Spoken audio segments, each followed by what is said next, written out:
ಎಲ್ರಿಗೂ ನಮಸ್ಕಾರ. ನಾನು ನಿಮ್ ಪ್ರೀತಿಯ ಮೇಘನಾ ರಾಜ್ ಸರ್ಜಾ.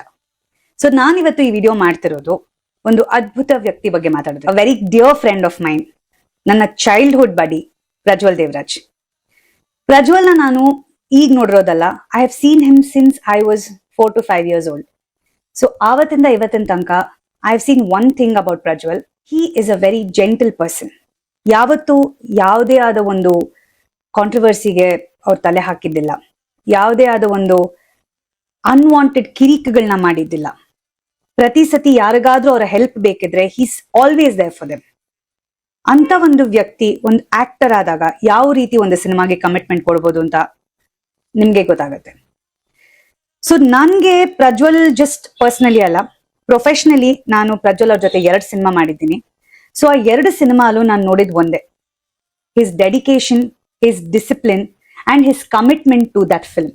ಪ್ರತಿ ಸತಿ ಅವರು ನನ್ನ ಹತ್ರ ಅವರ ಸಿನಿಮಾ ಜರ್ನಿ ಬಗ್ಗೆ ಮಾತಾಡ್ಬೇಕಾದ್ರೆ ಅಥವಾ ಯಾವುದೇ ಒಂದು ಪರ್ಟಿಕ್ಯುಲರ್ ಸಿನಿಮಾ ಬಗ್ಗೆ ಮಾತಾಡ್ಬೇಕಾದ್ರೆ ಪ್ರತಿ ಸಿನಿಮಾಕ್ಕೂ ಅವ್ರು ಅಷ್ಟೇ ಪ್ರೊಫೆಷನಲ್ ಆಗಿ ಅಷ್ಟೇ ಪ್ರೀತಿಯಿಂದ ಒಂದು ಸಿನಿಮಾ ಬಗ್ಗೆ ಮಾತಾಡಿದ್ದಾರೆ. ಅಷ್ಟೇ ಅಲ್ಲದೆ he comes from a film family. So ಒಂದು ಸಿನಿಮಾ ಕುಟುಂಬದಿಂದ ಬಂದಾಗ ಸಿನಿಮಾ ರಂಗದಲ್ಲಿ ಆಗುವಂತ ಎಲ್ಲ ಕಷ್ಟಗಳನ್ನ ಅವರು ಬಹಳ ಹತ್ತಿರದಿಂದ ನೋಡಿದ್ದಾರೆ. ಹಿ ಹಿಮ್ಸೆಲ್ಫ್ ಇಸ್ ಅ ಪ್ರೊಡ್ಯೂಸರ್.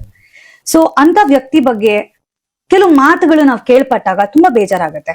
ಯಾಕಂದ್ರೆ ಪ್ರಜ್ವಲ್ನ ಕೆಲವರು ಇವಾಗ ನೋಡಿರ್ಬೋದು, ಬಟ್ ಅವ್ರನ್ನ ಪರ್ಸನಲಿ, ಪ್ರೊಫೆಷನಲಿ ಬಹಳಷ್ಟು ವರ್ಷಗಳಿಂದ ನಾವ್ ಎಷ್ಟೋ ಜನ ನೋಡ್ತಾ ಬಂದಿದ್ದೀವಿ. ಇಷ್ಟು ವರ್ಷ ಅವ್ರ ಬಗ್ಗೆ ಇಲ್ದಿರೋ ಒಂದು ಕಪ್ ಚುಕ್ಕೆ ಇವತ್ ಯಾಕೆ ಬರ್ಬೇಕು ಅನ್ನೋ ಒಂದು ಪ್ರಶ್ನೆ ನಮ್ಗೆಲ್ರಿಗೂ ಕಾಡುತ್ತೆ. ಆಸ್ ಹಿಸ್ ಫ್ರೆಂಡ್ ನಾನು ನಿಮ್ ಎಲ್ರಲ್ಲಿ ಕೇಳ್ಕೊಳ್ಳೋದಿಷ್ಟೆ, ಪ್ರಜ್ವಲ್ ದೇವರಾಜ್ ಅವ್ರ ಬಗ್ಗೆ ಯಾರು ನಿಮ್ಗೇನು ಹೇಳ್ಬೇಕಾಗಿರೋ ಒಂದು ಅವಶ್ಯಕತೆ ಇಲ್ಲ. ಅವರ ಒಂದು ಸಿನಿ ಜರ್ನಿನ ನೀವು ಎಲ್ರು ನೋಡಿದಿರ. ಎಷ್ಟೋ ಅಭಿಮಾನಿಗಳು ಅವ್ರನ್ನ ಪರ್ಸನಲ್ ಆಗಿ ಮೀಟ್ ಮಾಡಿ ಅವರ ವ್ಯಕ್ತಿತ್ವದ ಬಗ್ಗೆ ತಿಳ್ಕೊಂಡಿದ್ದೀರಾ. ಸೊ ಅಂತ ಒಂದು ಅದ್ಭುತವಾದ ನಟನ ಬಗ್ಗೆ ಯಾರು ಏನೇ ಅಂದ್ರೂ ನೀವು ಅವರಲ್ಲಿ ನಿಮ್ಮ ನಂಬಿಕೆ ಇಡಬೇಕು ಅಂತ ನಾನು ಕೇಳ್ಕೊತೀನಿ. ನನಗೆ ಅವರ ಸಿನಿಮಾ ಕರಾವಳಿ ಬಗ್ಗೆ ಬಹಳಷ್ಟು ಏನಂತಾರೆ, I am very proud of his achievement ಅಂತಾನೆ ಹೇಳಕ್ ಇಷ್ಟಪಡ್ತೀನಿ. In fact small story about that film. ಈ ಸಿನಿಮಾದ ಕತೆ ಕೇಳ್ಬೇಕಾದ್ರೆ ವಿ ಹ್ಯಾಡ್ ಜಸ್ಟ್ ಫಿನಿಶ್ಡ್ ನಮ್ಮ ತತ್ಸಮ ತದ್ಭವ ಪ್ರಮೋಷನ್ಸ್ ಮುಗಿಸ್ಕೊಂಡು ನಮ್ಮ ಮನೆಗೆ ಬರ್ತಿದ್ವಿ. ಸೊ ಸಿನಿಮಾದ ಕತೆ ಕೇಳಕ್ಕೆ ಅವ್ರು ಹೊರಡ್ಬೇಕಿತ್ತು. ಸೊ ಅವಾಗ ಕೇಳಿದ್ರು, ನನಗೆ ಮತ್ತೆ ಪನಗನಿಗೆ ಹೇಳಿದ್ರು ನನ್ನ ಜೊತೆ ಬಂದ್ ಸಿನಿಮಾ ಕತೆ ಕೇಳ್ತೀಯಾ ಅಂತ. So we had different commitments, we could not go. So ಈ ಸಿನಿಮಾದ ಕತೆ ಕೇಳಿದ ತಕ್ಷಣ he had called and told us that he was so excited about this film. ಇದಂತೂ ಬಹಳ ಅದ್ಭುತವಾಗಿ ಬರುತ್ತೆ, ಬಹಳ ವಿಭಿನ್ನವಾದಂತ ಕತೆ. ಅಷ್ಟೇ ಅಲ್ಲದೆ it was a very career defining role ಅಂತಾನೆ ಹೇಳಿದ್ರು. he was very very very happy and proud about this film. So ಅವತ್ತು ಅವ್ರಿಗೆ ಈ ಸಿನಿಮಾ ಬಗ್ಗೆ ಎಷ್ಟು